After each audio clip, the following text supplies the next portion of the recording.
The first thing to actually show up in the P.O. box in so long is from K1KI Onikuma, made in China, high professional gaming headset. And by high professional, I'm sure this means we focused on the design element heavily. The red is cool though. They're pretty dope looking headphones, but my goodness, this is my worst nightmare. Look at this. Not one headphone jack, but 2 headphone jacks and a USB port. This is getting worse. They're making headphones more wired than they already are. This is probably the solution to that problem. Pull these little things off. Oh, they color coded for you. So green goes there, red goes there. Voila, here we go. We'll plug this into something and see how it sounds.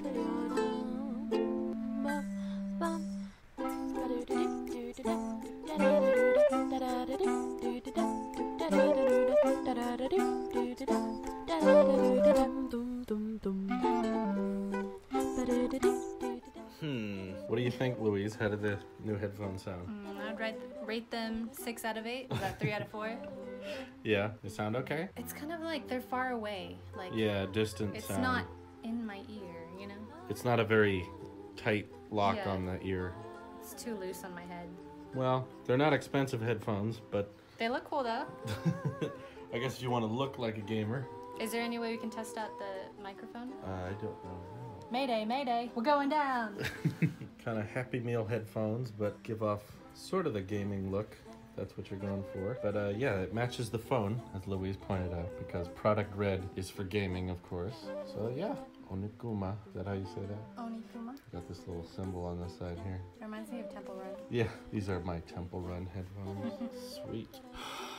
So, I've got some news for all of you. I've been setting aside a little bit of money every single paycheck I get. I just put a little bit aside for something special. It's something I kind of want to treat myself with. I've talked about it for a long time. I've really wanted this for a very long time, and it costs a lot of money. In fact, it's probably the most expensive thing I think I've ever bought. Costs a lot, but it's finally happened. It's finally true. I'm a Tesla owner now. So it's definitely a bit smaller than I thought it would be, but it's product red, which is awesome. Very good looking Tesla. It's a little smaller than I was imagining it would be, but you know, it does not run on gasoline, which means this thing is much better for the environment than my last car. Stupid Hyundai Sonata. I love the auto driving feature, which is fun. I can just...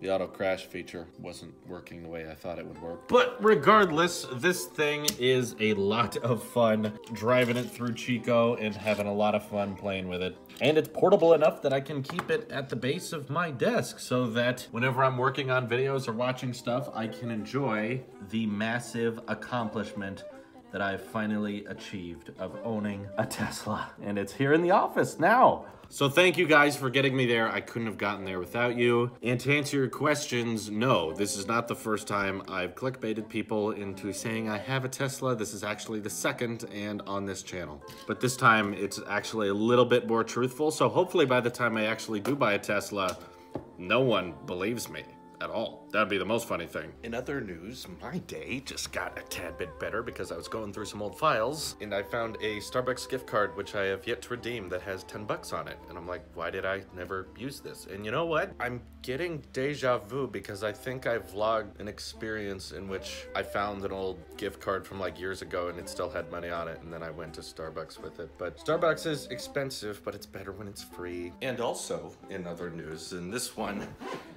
oh, that's a squeaky couch. There's been a lot in the making for, way back in I think October, I wanted to learn more about cryptocurrency, so we started mining with a lot of our computers, and I even bought some Bitcoin, just $50 worth because that was the minimum amount you could pay, just because I was curious to see how this went, and Bitcoin has just gone down ever since. It was now worth $30, but I then realized that I'm not a fan of cryptocurrency. It's very complicated, and there's very few times in your life where you're actually going to turn a profit, so I would rather just take the money back. Doing that is a very complicated process. Your Bitcoin wallet is not protected by a password. It's protected by a unique 12-word arrangement of random words that you don't get to decide. And they said you cannot screenshot this, you cannot save it on your actual device. You have to write it down on a physical notebook somewhere. And I had no idea where I did that. So I was going through all those old files, just like I mentioned, and I finally found it. It took a little bit, but I finally found the 12-word phrase, and I could log in to my Bitcoin wallet, because surprisingly, getting a new phone logs you out of your Bitcoin wallet. So you better remember those key phrases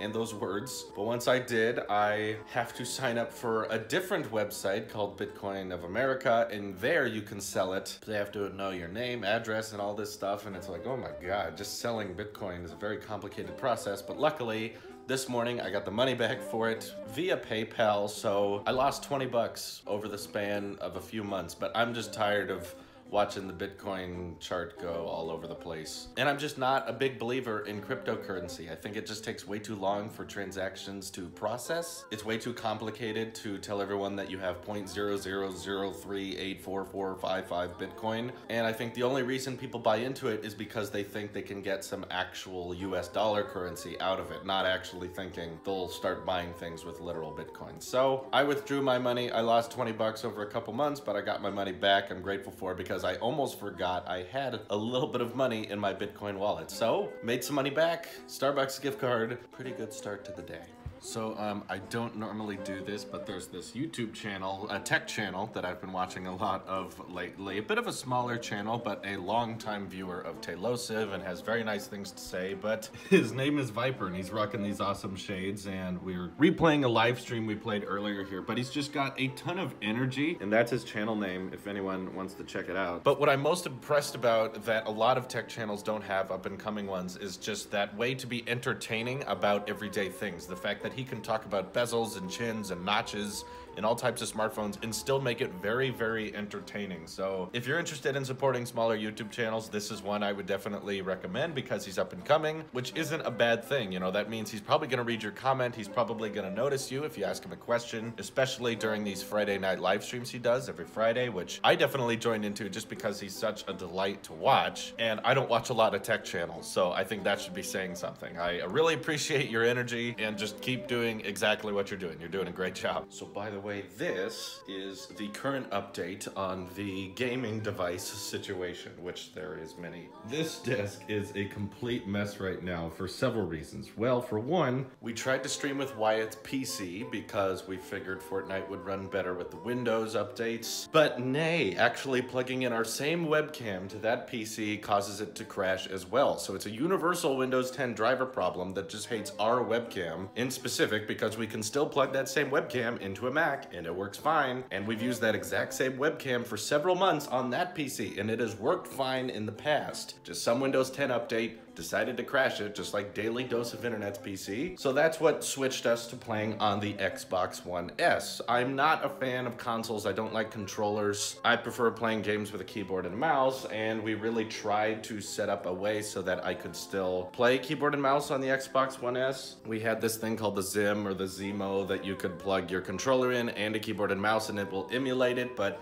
we did everything it asked us to and we still couldn't get it to work. It wants new firmware updates and they won't install. And no matter how many times we tried to get this to work, we just couldn't. But then someone very pointedly pointed out during one of our Tailosive Gaming Twitch streams that a keyboard and mouse can just be directly plugged in to a PlayStation 4 and it'll just start working natively. Which means now that me and Wyatt are sharing the same PS4 Pro. We leave it right here so that I can plug it directly into the TV when I'm done live streaming. That way he can play his games on here when he's done. But also when I want to stream, I have to unplug it and plug it into this monitor through the Elgato. That way we can stream with the PS4 Pro onto this monitor, but the keyboard and mouse are plugged into the PlayStation. And it actually works really, really well. The game runs exceptionally better with the PS4 Pro, which makes sense because it costs more. But I'm just happy that I can finally get a keyboard and mouse experience with consistent frame rates and pretty good resolutions, and without dropping many frames during the live stream. So next June, we'll be getting that new 5K iMac. That will be sitting right here and will be used for a lot of editing, but also for live stream management. So we'll be able to plug in an HD 60 60 instead of this standard Game Capture HD, which means that when we get our new iMac next month after WWDC, we'll be able to stream our games on Twitch at 1080p at 60 FPS, and it should look very, very smooth. Though I kind of wish me and Wyatt didn't have to share the same console because it means unplugging things and plugging them back in all the time. He's always unplugging my keyboard and mouse. I'm unplugging the monitors. But it sounds like one of the fans out there who isn't too far from Chico is actually willing to meet with me and take the Google Home Max, which is back at my apartment, off my hands because I'm trying to get rid of it. I'm trying to sell it, but he has an extra PS4 Pro he doesn't want anymore and was willing to trade it if I throw in some extra stuff. And I don't know what that extra stuff is yet, but it may be possible that we're gonna trade the Home Max for another PS4 Pro. Then Wyatt can have his own and I can have mine, and it comes at no extra charge. And of course I get to keep the Xbox for something. You know, I guess if there's exclusives, I can keep the Xbox for that. But that's not for sure happening yet. He might not be able to do it. It's just an idea, it's just a theory, a gaming console theory. But either way, that would be really exciting if we became the PlayStation guys who also have an Xbox and also have a PC. It just sucks because it runs Windows 10. But overall, now that we're coming into the end of this vlog, I can tell you that these headphones that I unboxed at the beginning, they're not too great. The sound on them is okay, but they're very uncomfortable to wear compared to the Braven headphones, which I was previously using. While the design of them looks cool and I like kind of the red aesthetic and it goes well with the gaming room and my product red iPhone, I don't think I'm gonna keep using them, and I do thank the company for sending me them and for letting me try them out, but they're not great. They don't do a good cup on the ear. There's no real noise reduction of any kind. There's too many wires, like between 2 headphone jacks and a USB port, and I would much rather just have a single one, or I would rather go wireless, to be honest. But the Bravens are very, very comfortable to wear for long times. They have noise reduction, they sound better, so I'm probably, in terms of live streaming, gonna stick with the Bravens and probably not use those as much. Maybe if someone else wants to play with us and they need some headphones and they don't have their own, those will be the spares because, yeah, they're not that comfortable and they don't sound that great. But I'm sure they're far more affordable than the Bravens because I believe the Braven headphones cost around $200. These headphones cost like $20 on Amazon, and I can see why. But Wyatt has his old Razer headphones anyway. At least there's 1 headphone jack on them instead of 2. Boy, we've come a long way. I used to say like, be gone headphone jack, and now